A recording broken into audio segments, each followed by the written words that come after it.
Global leaders have now said they are ready to fight. It's not just about Iran anymore. There's more to this story. Recently, and this is not hitting CNN the way that it should, but there's a few countries, Canada, Europe, China, that have said outright that they are ready to fight the US, and I'm going to tell you exactly what they're talking about, so stay until the end. So Canada was one of the first countries to be tariffed by President Donald Trump at 25%. And of course, this is America's favorite ally, one of their closest allies because they're right north, okay? I'm from Ohio, we know, just across Lake Erie is Canada, but Canada is not feeling this. They're like, if you tariff us anymore, we are going to fight back. We're not going to back down. I think President Donald Trump wanted them to back down and wanted them to take a more neutral approach. But Canada is not backing down, and that's not it. Also, the EU, the European Union, comprised of Switzerland, Germany, Spain, Portugal, and a plethora of other European countries are saying that they also will not back down. Now, do you remember on this channel, we were talking a few months ago, maybe it was just last month, there's so much going on. We were talking about how President Donald Trump wants to take over Greenland, which actually belongs to Denmark. Remember this, keep this in your mind. So from the perspective of the European Union, they feel like Trump is just trying to take over everything and make their life a living hell, okay? And so the EU is not feeling that, but now we need to go to Asia and talk about how they feel. Listen, over in Asia, China said they are not backing down either. And just yesterday, President Donald Trump announced an additional 50% tariffs on China, which brings it near or over 100% tariffs on China. Let's think about this. How many products come from China to America? A lot. I remember being a child and you go in Target, everything says made in China, made in China. You go to Walmart, made in China. You go anywhere, everything is made in China. And so what you're going to see immediately, probably within the next few weeks, is a steep increase in clothing, toys, goods, non-perishables that come from China because they already said that they are not backing down. And word on the street that, the Pentagon says that they have just released this information. They say that they believe that China is going to attack Taiwan in the next month. Now, this would be the perfect situation for that to happen because the tensions are already rising, quite honestly. China already feels like you're coming at me. You're trying to come in my territory. You're trying to make it hard for me to do business with you specifically. You know what? They probably feel like I don't have much else to lose. But now let's talk about what India is doing because they have a different perspective, which, you let me know down below if you think it's good or bad, their different perspective. Now, let me tell you what India is doing. India is playing Switzerland right now. They're playing neutral. They're the only ones right now playing into the hand of President Donald Trump and submitting a bit. So they're like, hey, we're willing to go through negotiations. We do not want to receive 30, 40, 50, definitely not 100% tariffs on our products that are coming into America. Now, y'all let me know below what Indian products come into America. I'm really not sure. When I was a child, when I lived in America, I mainly just remember made in China, made in China. I don't remember seeing too many things that were made in India, but that could be changing. That could have changed, obviously, so let me know down below.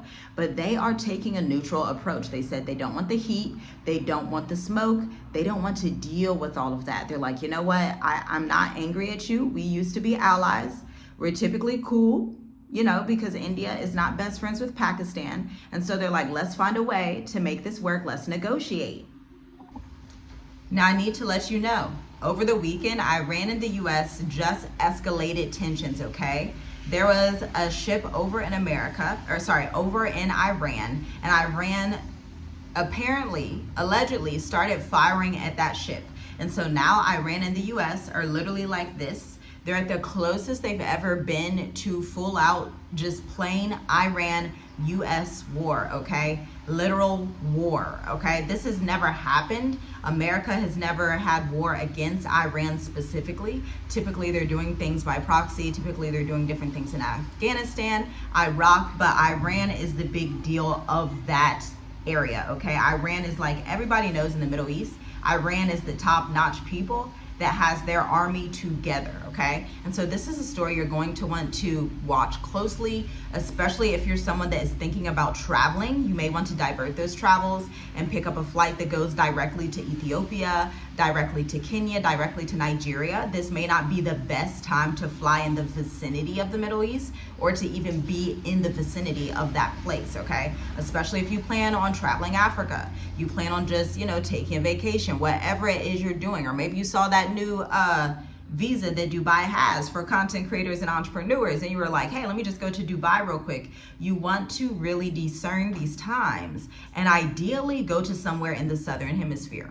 Now, my place of choice is Africa, and has been for the past 5 years and will continue to be. I'm currently in Mauritius, Africa. But your place may be somewhere in Southeast Asia, which is fine. That's your business, do you, okay? But you want to make sure that you're going to a place that is going to be able to sustain itself on its own. You also want to make sure that this place does not have any direct issues with anybody, so you want somebody that's a little more neutral. With that being said, y'all are not going to believe this. I've never heard anything like this. Y'all let me know down below.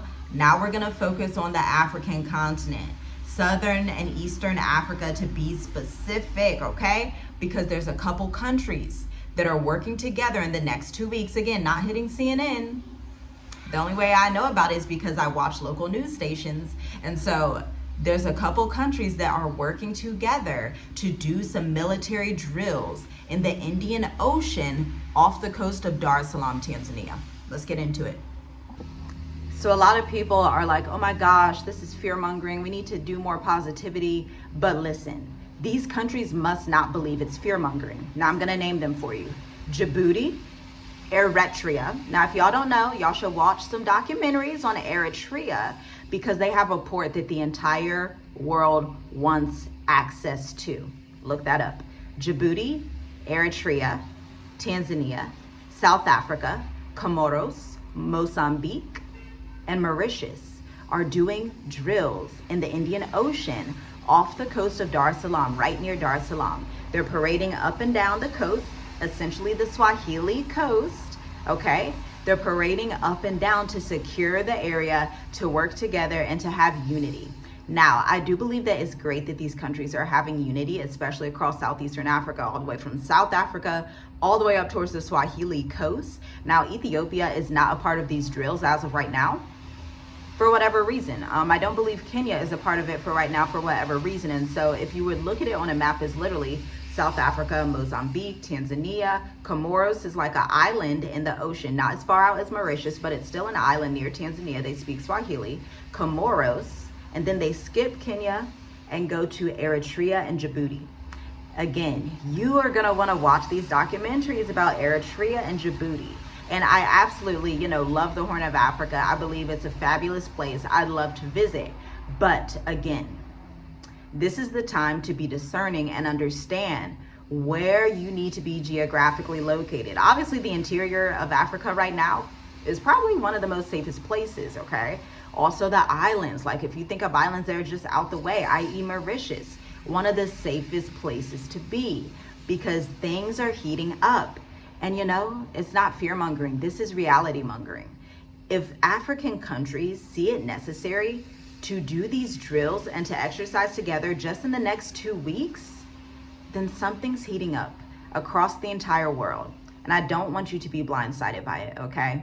Shalom, shalom. I'll see you in the next video. Be blessed, be discerning, and live your best life in Africa because that's what you should be doing right now. Cut your cost of living, find a society that has a 60% lower cost of living. It's better for it to be on the least corrupt countries index in Africa. It's better for it to have some better infrastructure for you. It's better that it has good residence qualities for you. Mauritius has the best, okay?